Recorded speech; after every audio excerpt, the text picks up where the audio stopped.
ዳይት እንግዲህ ዲማሙ አይበገሬው የኔ ጀግና የኔ አንበሳ ማለት ነው። ምርጥ ምርጥ ምርጥ ሰው ማለት ነው። እንግዲህ አንቴነህን ምንም ያለ ምንም ጭቅጭቅ እንግዲህ ግንባሩን ብሎት መጥቷል ማለት ነው። ጀግና እኮ ነው። ከዚህም በፊት ታስታውሳችሁ በቃሉ እንትን ብሎት ልኮበት ነበር ሰው ማለት ነው። እነዛንም ተደባድቦና እንደዚሁም ደግሞ እነሱን ደብድቦ ነበር የተመለሰው። አሁንም ወይዘሮ ሜላት ካሳየችው በኋላ ይህን ሰውማ አጥንቼ ግንባሩን ማለት አለብኝ ብሎ ግንባሩን ብሎ ተመልሷል ማለት ነው። በቃሉን ነበር ግንባሩን ማለት የነበረብህ። አሁን ላይ ግን ሜላት እማደርግህን በእኔ እጅ ነው እምጠፋው አንቴ ነህ እያለች እኔን እንዴት አድርገህ ነው አሳልፈህ ምንም ቢሆን በእጅ በልተህ ነበር የሸጥከኝ በማለት እንግዲህ ተጣልተው ነበር ከአንቴነህ ጋር ማለት ነው። አስቀድማ አግኝታ አውርታው ነበረ። እሱም ደግሞ ምንም ቢሆን ብር ነው ለብር ቢሆን ነው ምንም ብር እያየሁ ዝም አልልሽም፣ አንቺ አውጥተሽ ነበር ከድርጅትሽ ያስወጣሽኝ እያለ እየነገራት ነበር ማለት ነው። ሰላም ጤና ይስጥልኝ የዙዙ ቤተሰቦች፣ ለቻናል አዲስ ከሆናችሁ ላይክ፣ ሸር፣ ሰብስክራይብ ማድረግን አትርሱ ማለት ነው። እንዴት ተለመደው ነው ላይቶችን ይዘንላችሁ መጥተናል። እንግዲህ በቃሉ መጨረሻው ሰዓት ላይ ደርሷል ብዬ አስባለሁ ማለት ነው። ከዚህ በኋላ ወደ መጨረሻ ይገባል ብዬ ነው እያሰብኩ ያለሁት ማለት ነው። ወይዘሮ ሜላት ያው ታውቃላችሁ ትልቅ ላይ ደርሳለች እሷ ራሱ ማለት ነው። በጣም ተናዳና ተበሳይታ እኔን እንደዚህ ያደረገኝ ነገር ለምንድን ነው? ምንስ በድዬው ነው? ጭራሽ በቤተሰቤ ላይ ሲመጣ ዝም አልለውም ብላ እንግዲህ ተመካክረው ከአንቴነህን ለመምታት እንደዚሁም ደግሞ አንቴነህን ልታወራው ሂዳ ነበር በትዕግስት ልጠይቀው። እሱ ግን እየመነጫጨቀ እንደዚሁም ደግሞ እውነቱን ሊነግራት አልቻለም ማለት ነው። ከዛ ድርጅት ምንም ቢሆን አሁን አልወጣም። ምክንያቱም ያለ የሌለ ስለ አንቺ እየተናገርኩኝ አንቺን አሳልፌ ላለቃዬ ስለሸጥኩሽ ከዚህም በላይ ደግሞ ብዙ ነገር አደርግብሻለሁ ሲላት፣ ወይዘሮ ሜላትም በልጆቼ አልደራደርም፣ ምን እንደማደርግህ እኔ ያውቃለሁ፣ በእኔ እጅ ነው የምጠፋው አቶ አንቴነህ እያለች እንግዲህ አውርታው ነበር። እሱም ደግሞ ተነስቶ ትቶ አካሄደ። በኋላ እንከተለው ብላ ሄደው ነበረ። መጨረሻ ላይ ግን ምን ዋጋ አለው? በስተ መጨረሻው ሰዓት ላይ በሜላት እጅ ጠፍቷል ማለት ነው። እንደዚሁም ደግሞ በዲማሙ ማለት ነው። ዲማሙ አንበሳ ጎበዝ፣ በምንም ነገር የማይደራደር ነው ማለት ነው። በቃሉ እንግዲህ እያደረገ ያለው ድርጊት ቤቲም ሂዳ እግሩ ላይ ወርቃ ድጋሚ እባክህ አለቃ እህቴን ተዋት፣ እህቴን ፍታት፣ የምታውቀው ታሪክ የለም ፂ ማለት እኮ የዋህና ምስኪን ልጅ ናት፣ እንደዚህ አይነት ውስጥ ምንም ነገር አታውቅም እያለ መደላደሊያ ልስጥሽ፣ አንድ ትደራደር ያለሽ፣ አንድ በእህትሽ፣ አንድ ደግሞ ድርጅቴ ውስጥ እያለ እምልሽን ሁሉ ማድረግ ካሰብሽ ከዚህ በኋላ እህትሽ ትመጣለች እያላት ነበር። እሷ ግን በፍጹም ይሄን ማድረግ አልችልም እያለች ከዛ በቃ ካልፈለግሽ ውጭልኝ ብሎ አመነጫጭቆ ከዛ ቤት ያወጣታል። አሁን ላይ ያለችበት ሁኔታ በጣም ከባድም ቢሆንባትም አሁንም እጇም እግሯም እንዴት ታሰረ እዛው እንትን እታገተችበት ነው።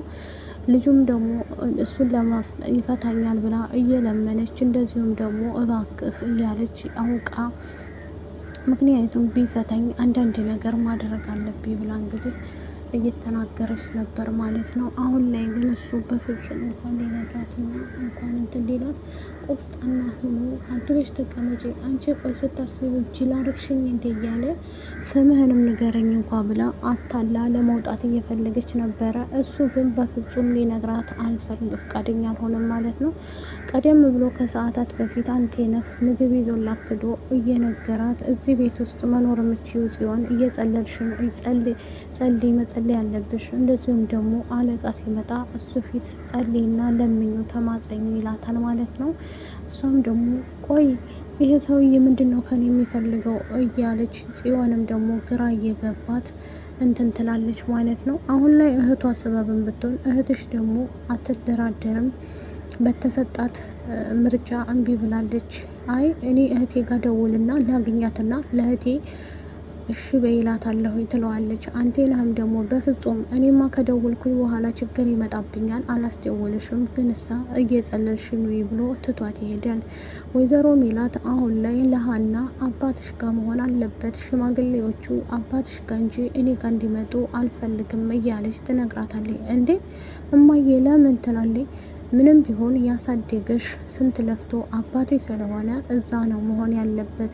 እንደማየ ግን እኮ አባዬ ስራ የለው ስትላት ምንም ችግር የለም ምንስ ይበላሉ ዝግጅት ነገር ስትል በትንሹ እናዘጋጃለን ያዘጋጀነውንም ደግሞ አባትሽ ቤት ይዘነው እንሄዳለን ምንም ችግር የለም እያለች ሜላት ትነግራታለች። በአሁን ሰዓት ላይ ወይዘሮ ሜላት ግራ ቢገባትም ግን እሳ የሀና ጉዳይ እንዳይጨናገፍባት ብላ ቶሎ ቶሎ ማለት አለብን፣ አሁን ወደ ሀና ጉዳይ ነው፣ የራሴን ነገር መተው አለብኝ፣ ወደ ኋላ ትቼ ሁሌ የራሴን እያየሁኝ ልጄን ትቻታለሁ እያለች ትናገራለች። በዚህ ሰዓት ላይ ወይዘሮ ሜላት አሁን ያለችበት ሁኔታ ከባድም ቢሆንም የልጇን ሰርግ ግን ለማጠናቀቅ ቆፍጠን ብላ ተነስታለች።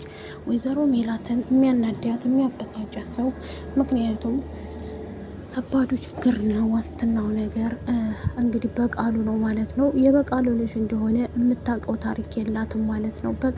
በቅርብ ቀን ሁሉንም ነገር አውቀዋለሁ እያለች ወይዘሮ ሜላት ትላለች። ሁሉንም ነገር እየደረሰችበት ነው።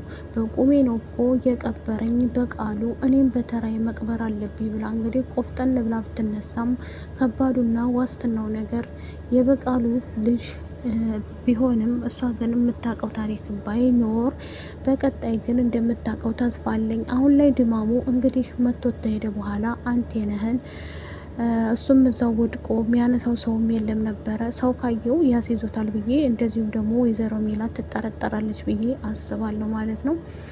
ሰላምም ግራ ገብቷት ለሀኒም ምክር እየሰጠቻት አሁን ላይ በቃሉም ለኢዝራ ሽማግሎቹን አዘጋጅቻለሁ እያለ እየነገረው ነበር። እንግዲህ ፋኖሴ ብትሄድ ኩራስ ትመጣለች ብሎ ነበር ጆሮ ማለት ነው። ፋኖሴ እንግዲህ ያረገዘችው ከማን እንደሆን ባይታወቅም ምክንያቱም ኖላዊ ማስረገዝ አይችልም ተብሎ ስለነበረ በሱ ምክንያት እንግዲህ ተጣልተዋል ማለት ነው። ኖላዊ ሰምቷል ማለት ነው። ሲሰማ ቀጥ ብሎ ቤቷን የሄደው ቤቷም ሄዶ ቁጭ ብላ ነበር ያገኛት። አንገቷን አንቆ ሲጣርጎ ሊገላት ከዛ ቡችሌ ነበረ። ቡችሌንም ደግሞ ወደዛ ግፍትራ አድርጎ ስለሷ ምን አገባህ ሚስቴ እኮ ናት እያለ እኔ ራሴ እጠይቃታለሁ እንዴት ትጫወትብኛለች ከሌላ ወንድ ጋር ግዛ መታ እንዴት ያንተ ነው ልትል ነው ወይ እያለ በጣም ተናዶና ተበሳይቶ እንግዲህ እሷ ልጅ ትፈልግ ነበረ። ፋኖሴ በጣም እየጓጓሽ ነበር። ከዚህም በፊት መውለድ አልችልም ሲላት በጣም አዝና ነበረ። አሁን ግን ከየት አመጣችው ብሎ ነው እንግዲህ ያነቃት። እንዴት እንደዚህ ሊሆን ቻለ በማለት ኖላዊት ግራ ገብቶት ማለት ነው እየተናገረ ይገኛል። በቅርቡም ደግሞ እውነት ነው እናውቃለን ብለን እናስባለን ማለት ነው። ኖላዊትና ፋኖሴ እንግዲህ የሚያጣላቸው እርግዝናው ነው ማለት ነው። እሷም ዋሽተዋለች ማለት ነው። አልነገረችውም ነበረ። አሴርና እንደዚሁም ተምቹ ናቸው የነገሩት ማለት ነው። እነሱ ሲነግሩ ሀናም ነግረዋለች። ግን ይህም በመስማቱ ሀናም ደግሞ አባቷ ቤት መታ አባዬ የሌለብህን አመል እያየሁብህ ነው ብላ ተቆጥተዋለች ማለት ነው። ምክንያቱም እንዴት እንደዚህ ታረጋለህ፣ እንዴት ፋኖሴን ታንቃታለህ በማለት ላይክ፣ ሸር፣ ሰብስክራይብ አድርጉ ውዶች።